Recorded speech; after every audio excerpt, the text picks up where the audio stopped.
So today our lesson is going to be how to use page 11 of our reference table. So like I said before, we are trying to learn how to locate an epicenter of an earthquake. Yesterday we practiced adding, subtracting time. In lab you are going to, or you did yesterday, using triangulation, drawing circles around cities to locate the epicenter. And we also learned how to read seismograms, and we learned to label the P and S waves, and also learned how to determine when the P wave arrived, when an S wave arrived, so that we could subtract and find the difference in their arrival times.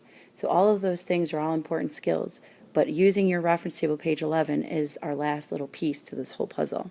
So you should have this paper in front of you, and I am going to be talking about how to use page 11. So if you have a paper copy of your reference table, you should have it out, or you can have it on your iPad so that you can follow along as you're watching up on the TV. So I'm sliding this up. So you all should be looking at page 11 in your reference table.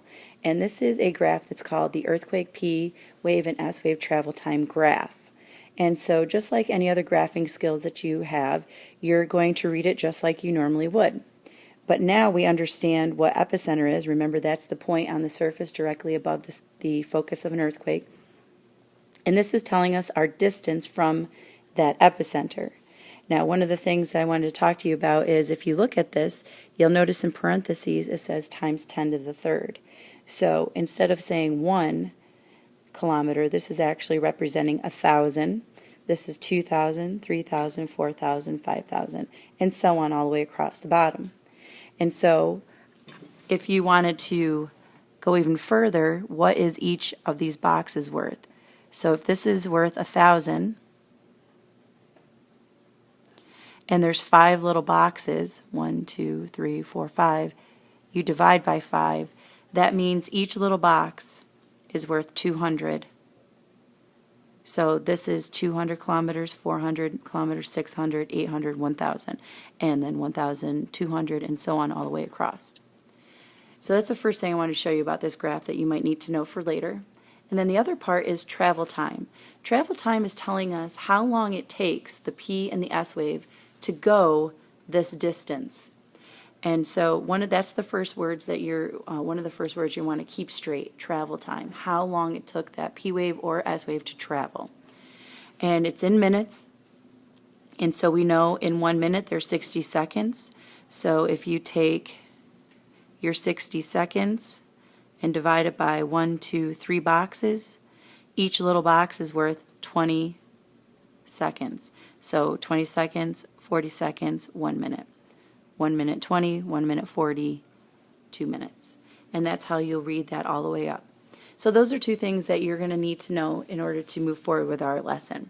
So here on the graph we have 2 lines, one representing the P wave and one representing the S wave. So we have been talking about P and S waves, and we want to remember that P waves always travel faster than S waves, and that's why you see the slope of the line below the S wave here, because it's talking to you about it moving faster, and the S wave is moving slower. And just like you read a normal graph, so what I'm going to ask you to do soon is come back to your page. So if you come back to this page, it says, what is the travel time for the P wave and the S wave if you are the following distances from the epicenter? So I would like to show you the first one, and then stop the video and do the other 2, and the teacher will come around and check your answers and see how you did, and then move on to the next one. So here it says 2,200 kilometers. What is the travel time for the P wave and the travel time for the S wave? So I come along to the bottom and I have to find 2,200. So here's my 2,000, my 200, and now I'm going to go up. I want to know what is the travel time for the P wave. So I can come all the way up to here till it intersects. And when it intersects the P wave line, I'm going to use this, and I'm going to look straight over, and I'm going to see right here 4 minutes and 20 seconds. So come back over to my page, and we want to use the proper format here so that we don't get confused about units. So there's no hours, there were those 4 minutes and 20 seconds. If we write it in this standard form, then we won't have to worry about units and me misinterpreting what you're trying to communicate. So now we use the same method and using the same distance, but how long will it take the S wave to travel that same distance? We hopefully have already predicted that it'll be longer, but let's go check it out. So go back to your 2,200, go past where you were here for the P wave and go straight up to the S wave. And you'll notice it's right here. And so now you come and you look straight over, and it's 8 minutes. So it takes the S wave 8 minutes to travel 2,200 kilometers.